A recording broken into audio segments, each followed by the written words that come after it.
Hi, this is Keith Tucci. I wanted to speak to you about the pro-life issue that is before us. I think there are some pertinent subjects and ideas we need to be well understood and clear on. I'm just going to cover 4 of those areas. I'm going to cover what was Roe versus Wade, what is the science, what is the legality, and how does abortion relate to slavery. So we're going to cover those things in just a few minutes, okay? First of all, let's talk about what Roe versus Wade is, or was, and isn't. There's a misconception I've heard from both sides that predisposes that before Roe versus Wade, there was no abortion in America. This was not true. There were 7 states in the United States before Roe versus Wade where abortion was illegal.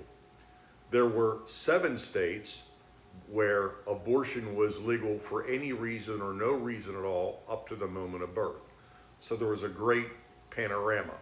Most of the states had fairly limiting restrictions from 6 to 13 weeks of pregnancy before abortion could be done on a pregnant mother to take the life of their child. Roe versus Wade ushered in what we call abortion on demand. In other words, abortion for any reason or no reason at all. It struck down all existing restrictions. Then over a period of time, states started implementing new restrictions, fighting through the court process to try to get these restrictions in place. And while there are a number of restrictions that are on the books in many states, the truth is, unless the governor and the attorney general of those states really goes out of their way to enforce them, they're very hard to enforce, they're very hard to monitor.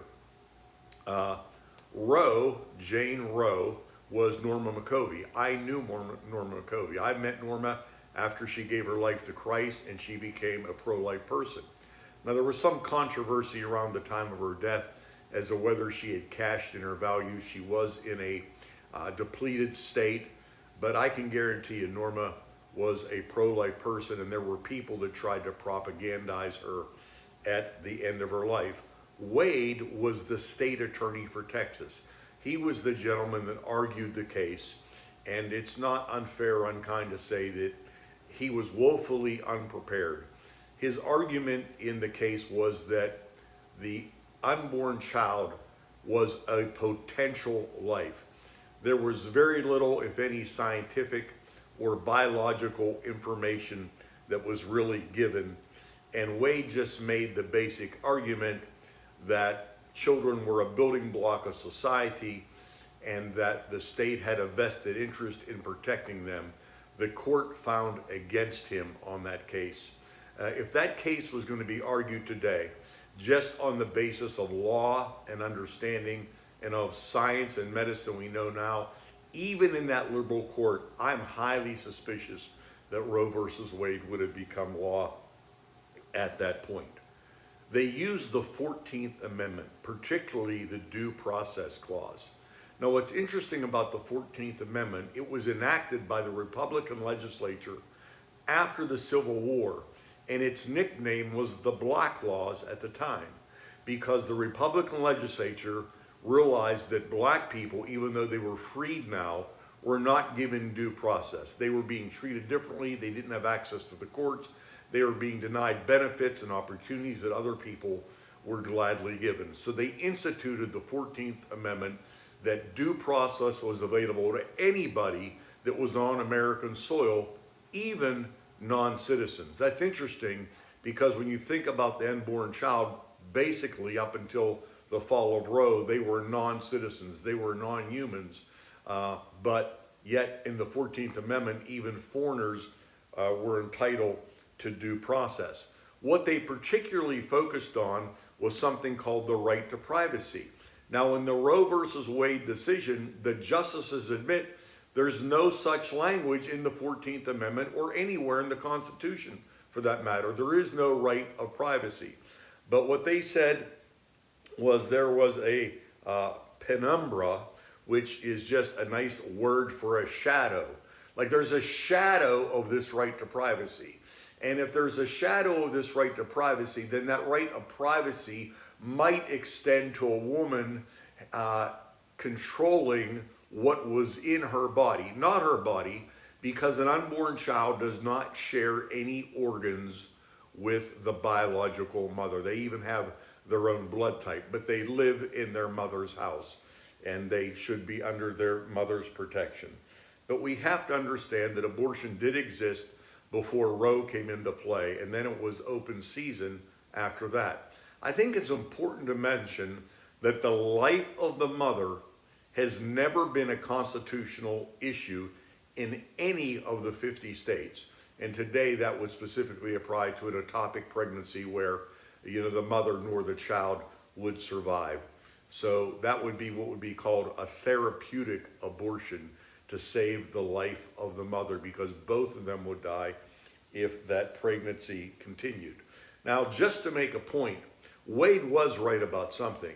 He was right that the state had a vested interest. And today we'd argue that from this standpoint. The state has laws that mandate that you have to put your child in a car seat. How can they do that?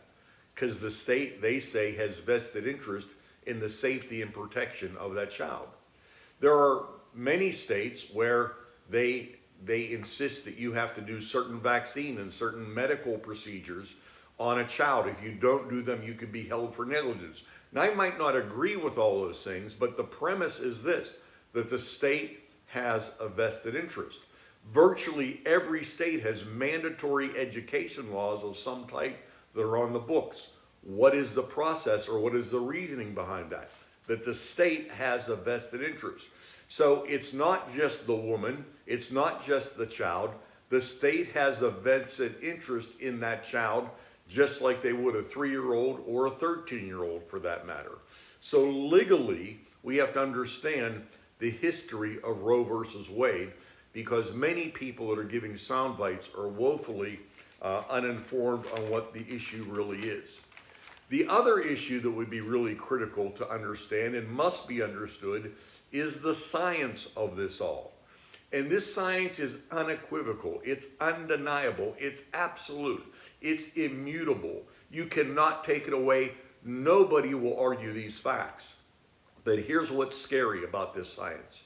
When these debates first started happening back in the late 80s and early 90s, when I would do debates with pro-choice people, even college professors on college campuses, here was the argument. It's not a baby. Nobody knows when it's a baby. It's a blob of flesh. They came up with rules of viability, like at this certain stage, the baby could live outside the womb. That's when it's viable. That's when it magically turns into a person. Now, the truth is that is not scientific. Here's the truth. At the moment of conception, a little boy or a little girl is 46 chromosomes. Everybody listening to this podcast today is 46 chromosomes, unless you're a Down syndrome child or a person and you have 47 chromosomes because one of your chromosomes split, causing the Down syndrome scenario that we see. We also understand that the only thing it takes for those chromosomes to develop, which they develop, cells are being multiplied at an unbelievable rate, is time and nutrition. They need a place to live and they need food. By the way, every child needs that. By the way, every adult needs that. They need a place to live, they need shelter, and they need nutrition in order to live. But at 46 chromosomes, the gender of that child is determined, whether it's male or female. Whether they're left-handed or whether they're right-handed, whether they're blonde-haired or blue-eyed or green-eyed and brown-eyed, whether they're tall, whether they're short, whether they're athletic or whether they're intellectual, all those things are being sewn in right at the seeding of those 46 chromosomes. They are a person. They cannot be anything less than a person. In some of those debates, I used to start it like this, using a little sarcasm, but I found out it was very effective. One time at Temple University with one of the professors, before the debate started, I asked the professor this question. I said, "Sir, in the history of mankind, and everything we know about every generation and every culture and every land and every tribe, has there ever been a woman that's been pregnant who has birthed anything else but a human being?" And he just looked at me. What does that have to do with it? I said, I just want to be consistent. Has she ever given birth, and I literally said this, to a toaster? Has she ever given birth to a chipmunk? No, it's always a human. It can only be a human at the end if it's a human at the beginning. It did not morph into something else. At the moment of conception, those 46 chromosomes were planted, and it was a child. If you have an apple tree, it'll only ever be an apple tree. It won't be an orange tree next year. It won't be a watermelon vine. It won't be a grapevine. It is a apple tree because that is its DNA. That's what its basic structure is. And the structure of a baby boy or a baby girl is determined at the moment of conception. They will only ever be human. In the history of the world, a woman has never given birth to anything less than a child. Even if it's a child that has severe challenges, it is still human and to be loved and is loved by God and should be loved by us, and we should show care for that child. We now know, which we didn't know then, that at 5 weeks, that child has a heartbeat. That's just a little over a month. Most women do not even know they're pregnant, and their baby's heart is already beating. At 6 weeks, they have a nose, they have a mouth, and they have little ears that are forming in just 6 weeks. From 6 to 7 weeks, that little child that they call a fetus has already doubled in size. By the way, you know what the word fetus means? It's Latin for little one. So I don't have any trouble using the word fetus. It's a little one. And I gladly agree with people on that point. So the science is in total agreement with life starting at conception and these little boys and these little girls being human from that moment, only needing time and nutrition. When a woman exercises abortion as birth control to kill one of her children, she's still the mother. She's just the mother now of a dead child instead of a living child. And while that might sound harsh, it's the reality. And those scars live with her forever. That doesn't go away. There's a maternal instinct that is in a woman to nurture the children despite the circumstances of their conception. They are still very much human. Just like the circumstances of how any of us might live or we might find ourselves in, we're still very much human, in need of love and care. We're in need of shelter, and we're in need of nutrition. The next thing I want to talk to you about is the close similarities between slavery and abortion. Now, the pro-abortion side, the so-called pro-choice side, they grate their teeth at this, but the truth is definitely there. Pro-abortion groups claim that the woman is being forced into slavery to bear a child. But you know, that's completely illogical, because in slavery, it's the strong that rules over the weak, not the weak that rules over the strong. And by the way, in abortion, you're killing little baby women, little baby girls. The abortion rate, if it's consistent with the birth rate, which we have no reason to disregard, over 50% of live births are in fact female. They are little girls. They are women. And so the abortion rate would mean that half the children that are being killed by abortion are women. So what group that is defending the rights of that group would give up the killing, not only give it up, but advocate, demand that they could kill? Can you imagine some ethnic group or some cultural group saying, we want to defend this group of people, but to do so, we've got to kill a lot of them to make this work? That is absolutely nonsensical, and it's inconsistent.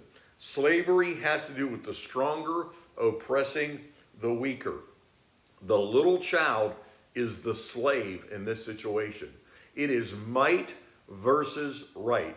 They have the power, they have the ability, and up until the fall of Roe versus Wade, they had the right to do it. Thank God we're going to work on that and make that come to fruition, where that right to kill is taken away. Nobody has the right to kill anybody that is innocent.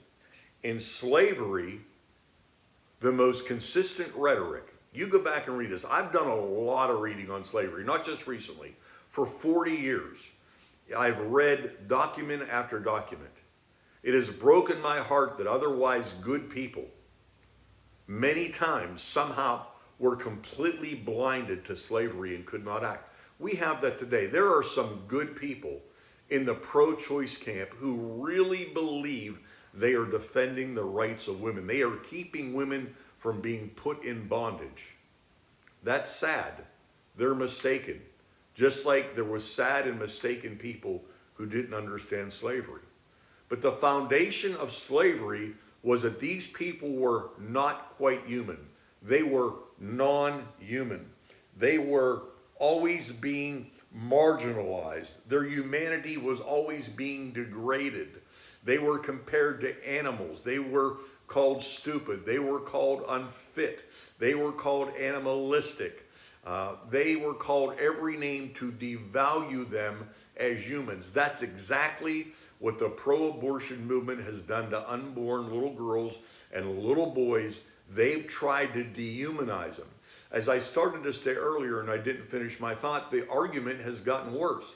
Because in those days, the argument was, it's not a child.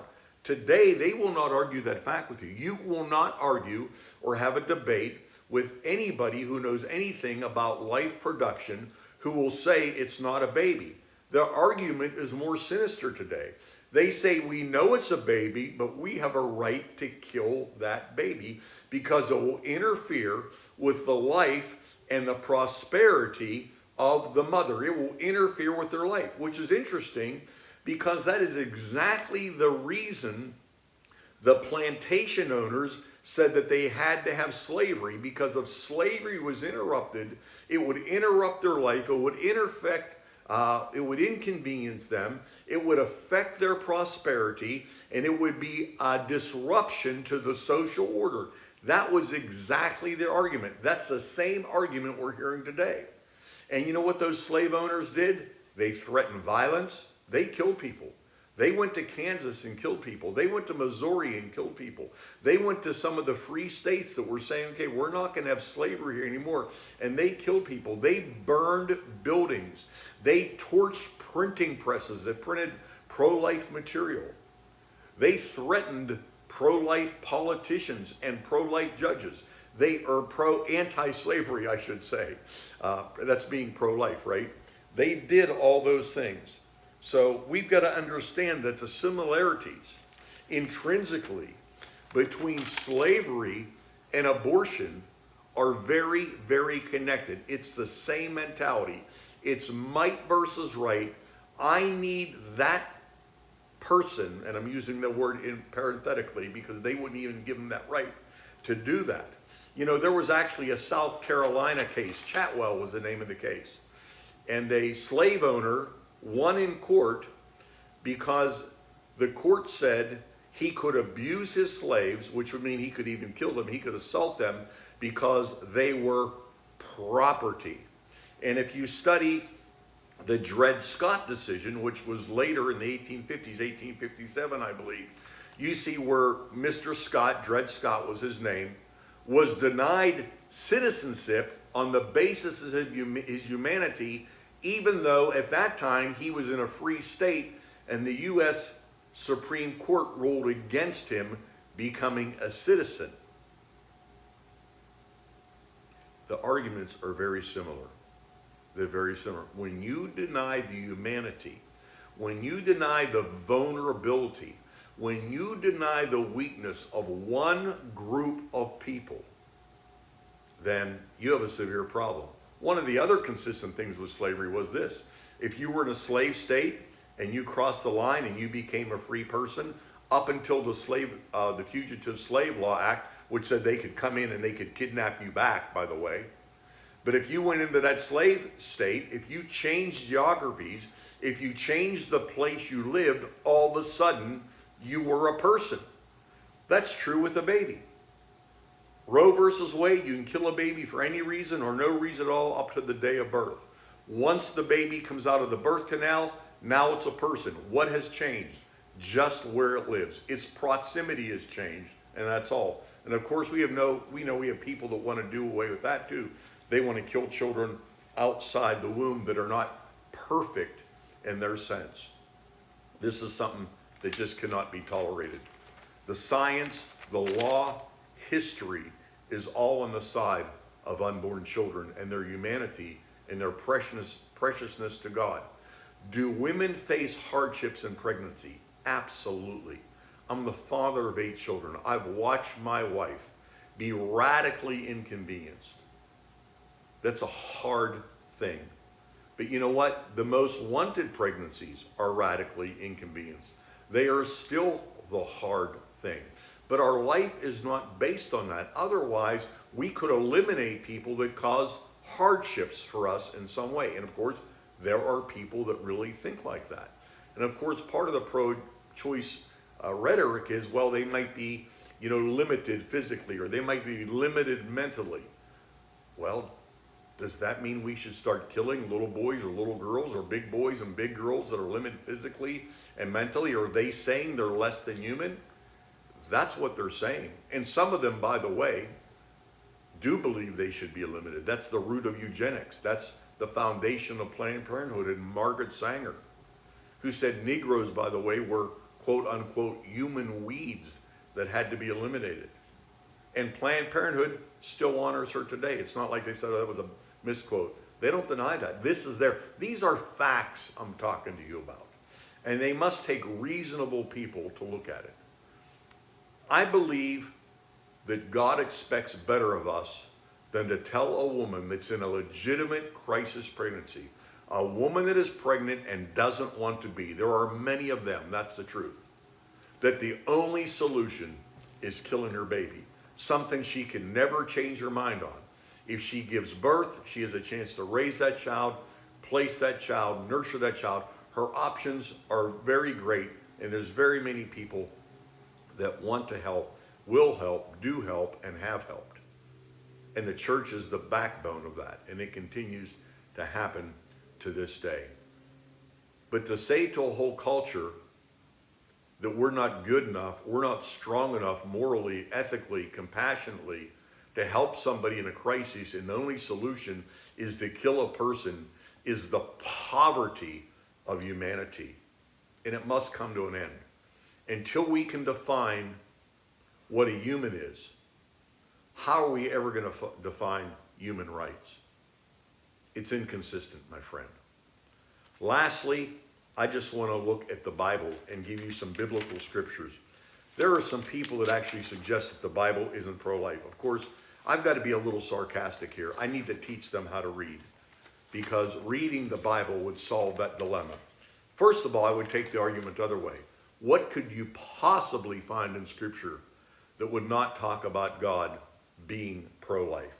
In Genesis 1:27, children, men and women, are made in the image of God. Job 33, God says children are made by God. Psalm 119 says they're made by his hands. Psalm 139, verses 13 through 16, describe the genetic process, that we're fearfully and wonderfully made and we're knit together in our mother's womb. That is a scientific picture of literally what's happening in the womb as that child is being knit together. Isaiah 44 said he was formed in his mother's womb. Psalm 127 says we're a gift of God. Jeremiah 1:5 says he was formed in his mother's womb. You know who the first person on earth to praise Jesus was? An unborn child. John the Baptist leapt in his mother's womb. How about that?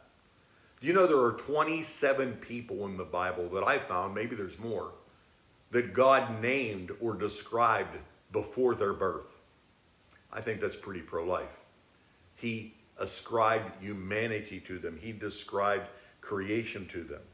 Look at Moses' story in the Bible. God honored the midwives who lied to the king when he said, you've got to abort, you've got to kill the Hebrew women that have little boy Hebrew babies. And the Hebrew midwives lied and said, oh, the Hebrew women are vigorous and they have these babies before we can get there.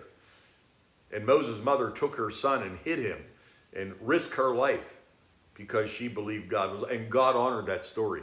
He holds it up as a statute for us to live like that, to honor the King of Kings, not the King of Egypt. In Exodus 21, it says that if a man wrestles with a woman and strikes her to kill her unborn child, he's guilty of that life, of that unborn child. The Bible is full of the understanding that children are made in the image of God. They don't become babies once they come through the birth womb. They are babies. They are children. They are human. They can be nothing less. In the history of the world, women have only ever had human babies. We've got to understand this. Paul said that he was called in Galatians 1, I believe it's verse 15. He was called from his mother's womb. Listen, I'm pro-life ultimately because God's pro-life.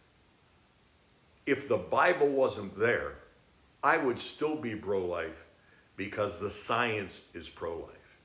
If I wasn't pro-life because of the science, I'd be pro-life because of the ethics of treating people properly with dignity, not eliminating them.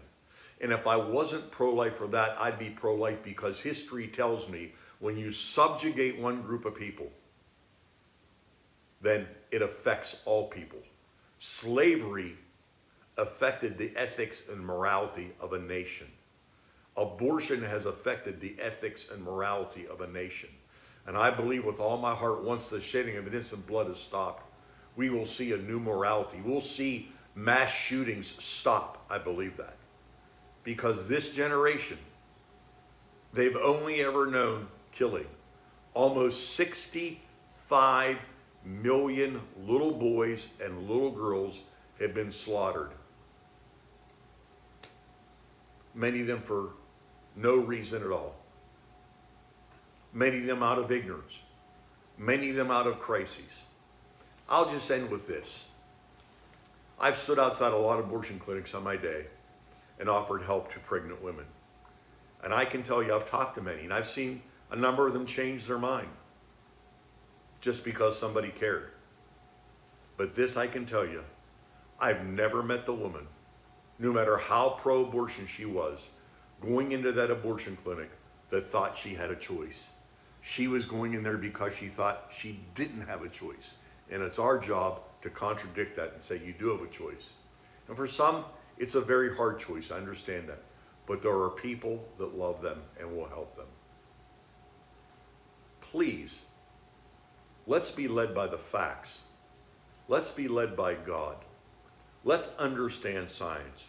Let's have a realistic look at history and be guided by that rather than an emotional, knee-jerk response. Let's be educated people who understand how critical it is that humans are clearly defined because Jesus died for people. God bless you.